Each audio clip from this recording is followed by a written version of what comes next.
निरंजन अलख निरंजन हो अलख निरंजन। लवकरच श्रीदत्त प्रभू देखील तुला दर्शन देणार आहेत। त्यांच्या कृपेने तुला अपार असे ज्ञान प्राप्त होणार आहे, परंतु त्या अगोदर तुझ्या मनात नाथपंथाविषयी जी आस्था आहे, जे प्रेम आहे, ते वाढायला हवं चरपटी। माझ्याकडून फार मोठी चूक झाली। मी आतापासूनच या सगळ्याची सुरुवात करतो। तू आधी हा डमरू वाजव आणि त्याचा नाद सर्वत्र घुमू दे।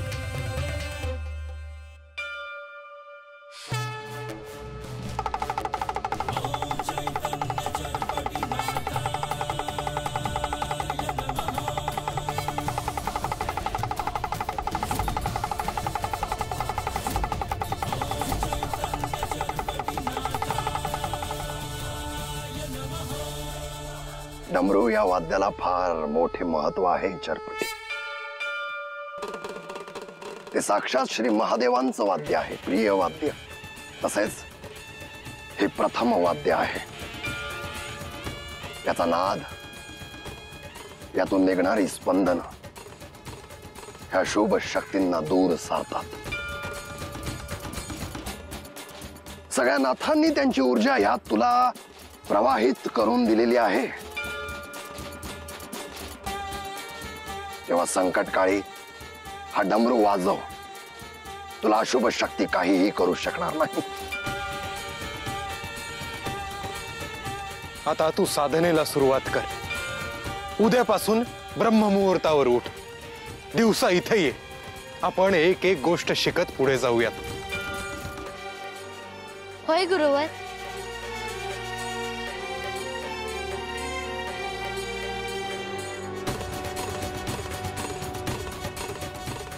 अशुभ शक्ती तुला त्रास देण्यासाठी वाट पाहत आहे। जा आणि त्यांना तू या डमरूचा आणि तुझा प्रत्यय दे।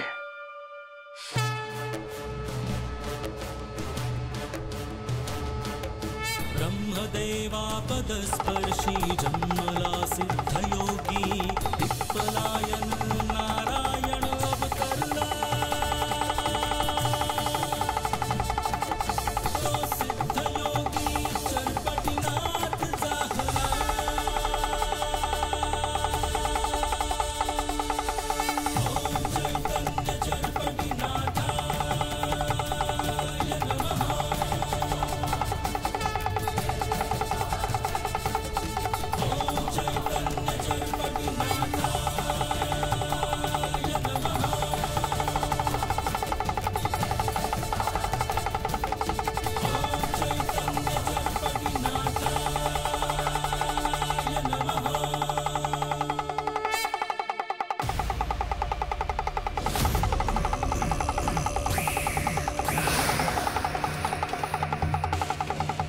चरपटी तू आलास, मी आज तुझीच वाट बघत होती।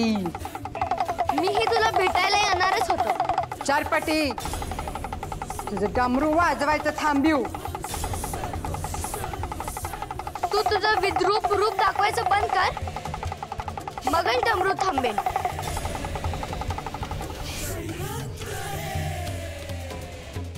अंजनाई, मी तुझं खरं रूप ओळखलं आहे। तू मनुष्य रूपात राहतेस, पण तू दैत्य कुळातील आहेस।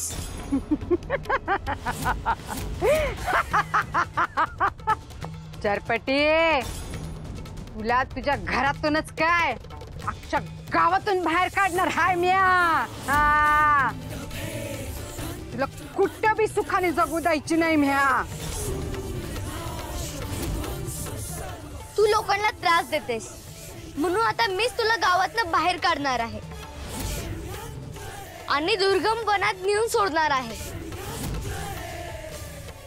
अरे जार, तुला जेवढं वाटतं तेवढं सोपं नाहीये। माझ्याकडे कोणती विद्या आहे ते ठाव नाही तुला। अरे मी होत्याचं नव्हतं करू शकते। काय सोपं काय कठीण हे माझ्यासाठी महत्त्वाचं नाही। माझ्यावर गुरु कृपा आहे आणि नाथपंथ माझ्या पाठीशी आहे। त्यामुळे मला कसलंही भय नाही. ठीक आहे, आता तुझी आणि माझी लढाई सुरू झाली समज. अंजनाई स्वतःमध्ये बदल करता आला तर कर, नाहीतर सावध राहा. लोकांचं कल्याण करणं हे नाथ पंथाचं व्रत आहे आणि तू लोकांचं अहित करतेस. त्यामुळे मी जिथं आहे त्या भूमीत तुला राहून देणार नाही. ठीक आहे, मग बघू आता कोण कोणाला भारी पडताय ते.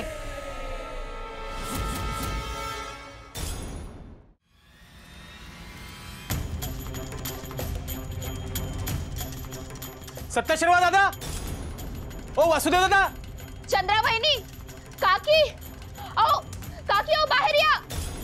सत्याशीर्वाद दादा, ओ वासुदेव दादा.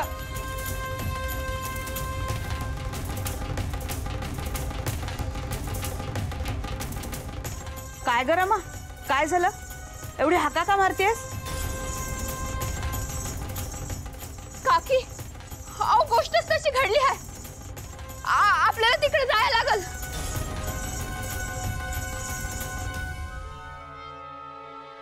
अगं रमा, हो पण आधी काय झालंय ते सांग तरी. अहो आता आम्ही गावाच्या बाहेर नेताना बघितलं तेव्हा तिथं अंजनाई पडली होती.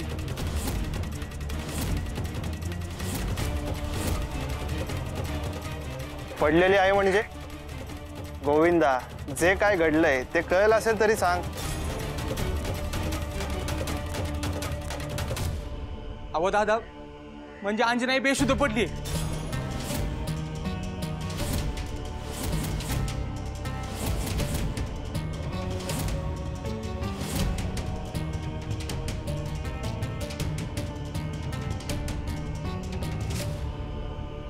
अरे देवा, बेशुद्ध कशी झाली?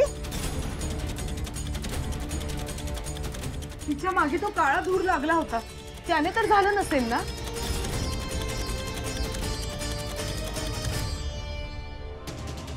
हो, कशानं झालं ते काही ठाव नाही.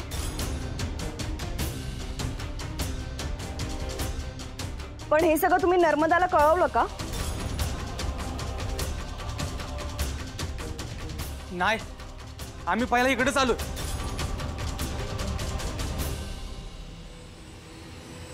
अरे पण नर्मदाला कळवायला हवं हे.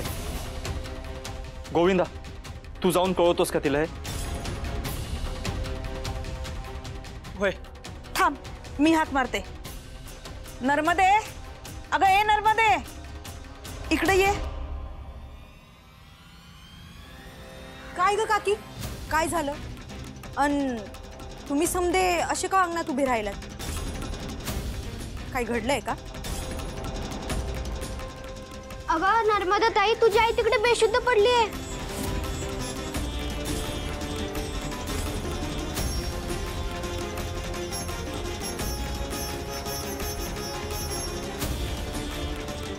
काय? गोविंदा आणि रमाने गावाबाहेर पाहिले, अंजनाई बेशुद्ध पडली.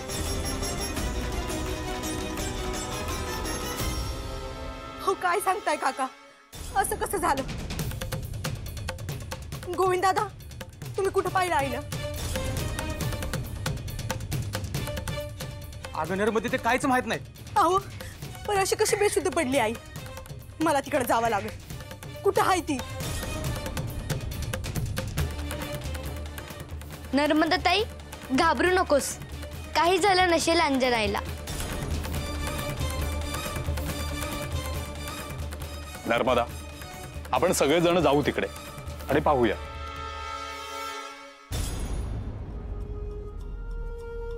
आणि हो, तसं काही वाटलं तर आपण वैद्यांना बोलून घेऊ.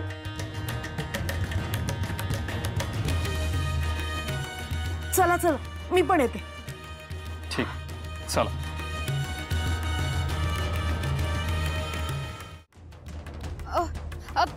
थांबा सगळ्यांनी. मला वाटतंय आपण कोणी बी तिकडे जायला नको.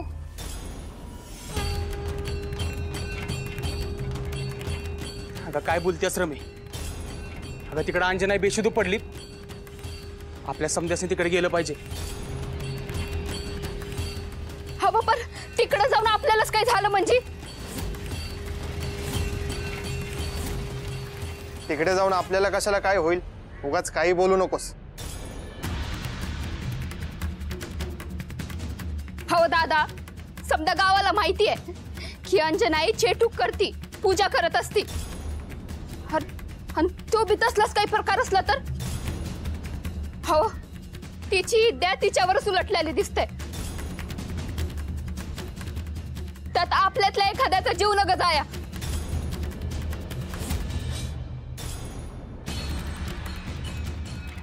रमा वहिनी, असलं काही बी नाहीये बघ. आईने काही बी केलेलं नाहीये. नर्मदे, तू नको सांगू बाई. तुझ्या आईचा काही नेम नाही. आणि तसं बी मी जे काय बी बोलते ते तुला चांगलंच ठाव आहे. रमे,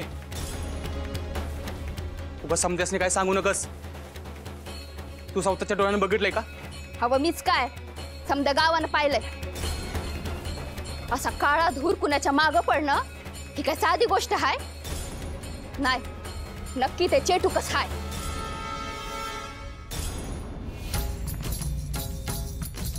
तुला बरंच ठाऊक आहे ग चेटूक कशाला म्हणतात ते. आता त्या अंजनाईला सगळ्यांच्या मदतीची गरज आहे, तर ते करायचं सोडून तू उलट सगळ्यांना तिच्या विरुद्धच भडकवतेस. आता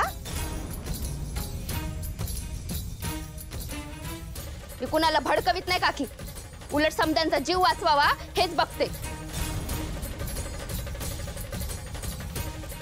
मला नाही वाटत आपल्याला तिकडे काही धोका होईल म्हणून.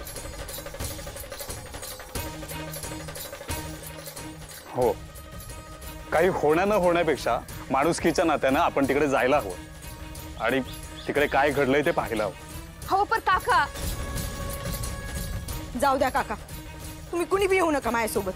मी एकटीच जाते.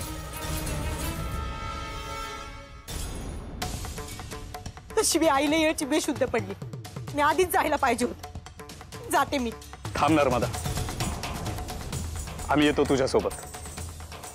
गोविंदा सर. रमे, शांत बस आता आणि चल आमच्या संग.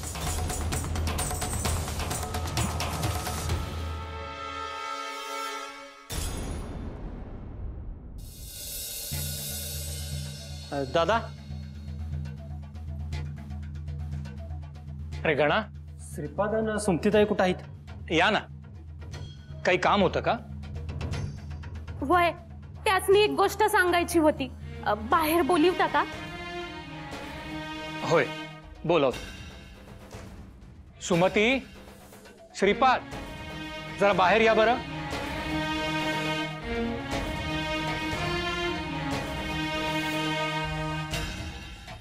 काय हो, काय झालं? अगं गणा आणि सखू आले. अगं सखू, आज कसं काय येणं केलंस? नाही म्हणजे बरेच दिवस झाले तुमचं इथं येणंच नाही झालं. काय म्हणतेस, कशी आहेस? ताई, आम्ही ठीक आहोत, पण तुम्हाला एक गोष्ट सांगायची होती. म्हणलं लगेच सांगून यावा.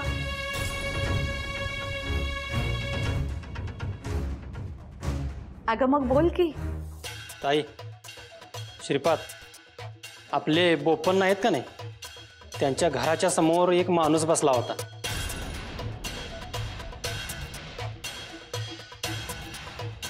आम्ही दोघांनी नीट पारखून बघितलं, तर तो काही ओळखीचा वाटला नाही.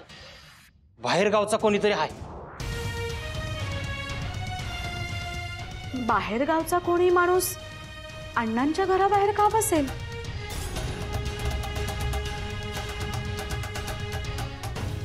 म्या विचारणार होतो त्याला इथं का बसलायस म्हणून, पर ही जरा घाबरली.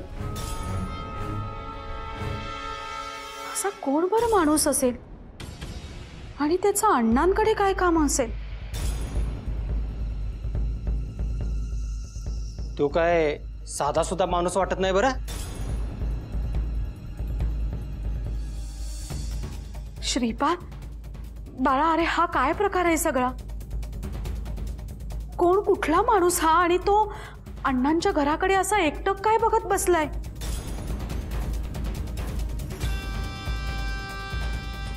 अहो, मला काय वाटतं, तुम्ही एकदा अण्णांच्या घराकडे जाऊन पाहून येता का? होय, मलाही तसंच वाटतं. मी एकदा पाहून येतो, म्हणजे नेमकं काय ते तरी आपल्याला कळेल. त्याची काही आवश्यकता नाही. अरे असं काय करतोस तू श्रीपाद? अण्णा घरी एकटेच आहेत. त्यांना त्या माणसाकडून धोका वगैरे असला तर रे?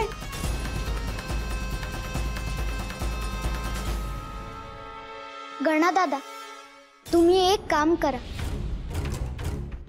आजोबांना जाऊन सांगा की मी इकडे घरी त्यांना बोलवलंय.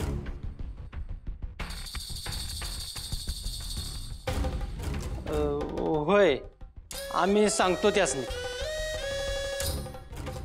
येतो. अहो, मला असं वाटतं की तुम्ही तिथे जाऊन बघून यायला हवं. आता थोड्या वेळात दिवसही मावळेल. अंधार पडला ना तर अण्णांनाही काही कळायचं नाही हो. नाही म्हणजे तो माणूस घरात वगैरे घुसायला नको. सुमती, काही होणार नाही बोपण्णांना. हे दोघं सांगून गेले ना, तशी काळजी लागलीये हो. आई, तू काळजी करू नकोस. आजोबा येतीलच इकडे. ते आलेत की आपण बोलू त्यांच्याशी.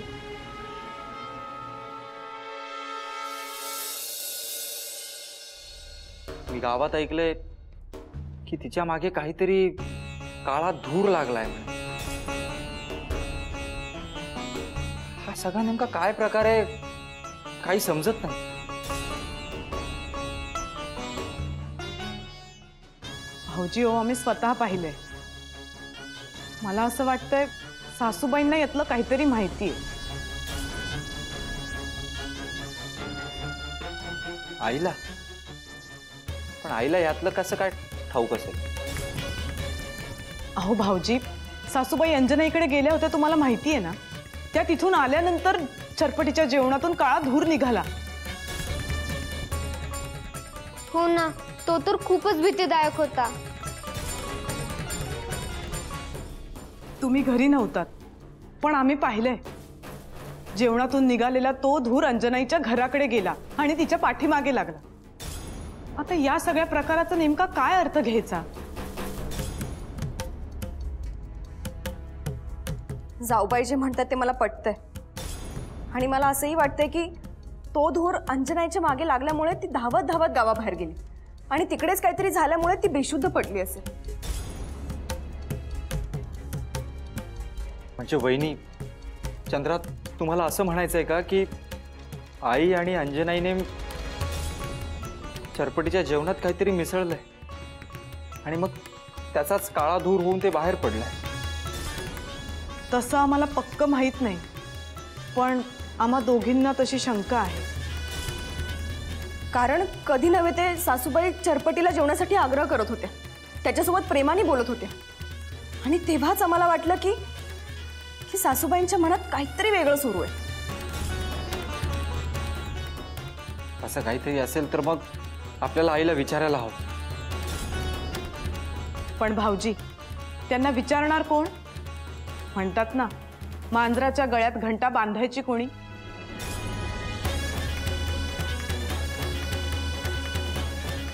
मी विचारते. चरपटीसाठी मी काय वाटेल ते करायला तयार आहे.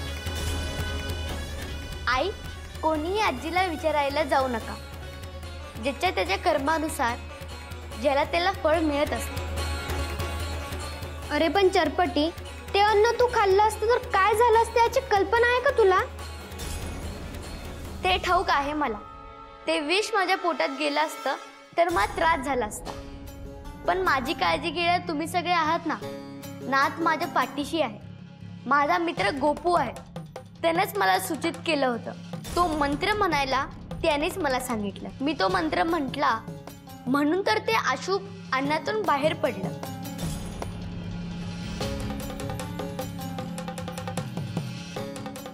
खरं तर आपलंच चुकलं चंद्रा. आपण चरपटीच्या जेवणाचं ताट वाढून बाहेर निघून गेलो कामासाठी आणि तेवढ्या वेळात हे घडलं. नाही, मी इथून पुढे असं काही घडू देणार नाही. अगदी डोळ्यात तेल घालून मी चरपटीची काळजी घेईन. माझा जीव गेला तरी चालेल, पण मी चरपटीला काहीच होऊ देणार नाही. त्यात पुन्हा आता हे अंजनाईचं काय होतंय त्यावर सगळं अवलंबून आहे. सगळे माघारी आले की आपल्याला कळेलच तिथं काय घडलंय ते.